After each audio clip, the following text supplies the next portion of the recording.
ಹೇಳಿ.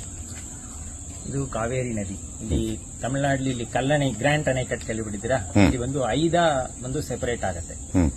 ಕಾವೇರಿ ಬಂದು ವಡವಾರು, ವೆಣ್ಣಾರು, ವೆಟ್ಟಾರು, ಕುಡಮುರುಟಿ, ಕಾವೇರಿ ಆಯ್ಕೆ ಅಂತ 5 ಇಲ್ಲಿ ಇದು ಬಂದು ವಡವಾರು ಅಂತ ಹೆಸರು.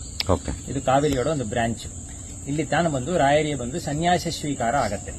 ಸನ್ಯಾಸ ಸ್ವೀಕಾರ ಆದ್ರೂ ಪಟ್ಟಾಭಿಷೇಕ ನಮ್ಮ ತಂಜಾವೂರು ಪ್ಯಾಲೇಸ್ ಅಲ್ಲಿ ಆಗತ್ತೆ. ಸನ್ಯಾಸ ಸ್ವೀಕಾರ ಆದ ಕಾಲದಲ್ಲಿ ಇಲ್ಲಿ ಬಂದು ಒಂದು ಸುಮಾರು 12 ವರ್ಷ ತಪಸ್ ಮಾಡ್ತಾರೆ. ಇಲ್ಲಿ ತಪಸ್ ಮಾಡಿಬಿಟ್ಟು ದೇಶ ಸಂಚಾರ ಹೋಗಿ ಜೀವ ಬೃಂದಾವನ ಮಂತ್ರಾಲಯ ಇಡ್ತಾರೆ.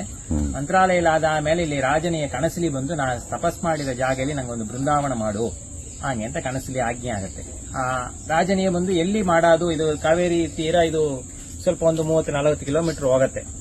ಅದ್ರಲ್ಲಿ ಎಲ್ಲಿ ಬಂದು ಅವನಿಗೆ ಬಂದು ಮಾಡೋದು ಹಂಗೆ ಅಂತ ಅವನಿಗೆ ಬಂದು ಗೊತ್ತಾಗೋದಿಲ್ಲ. ಅದಕ್ಕೆ ಮರುದಿನ ಬಂದು ಹೇಳ್ತಾರೆ, ನೀ ಬೆಳಿಗ್ಗೆ ಎದ್ದು ಹೋಗು, ನೀನು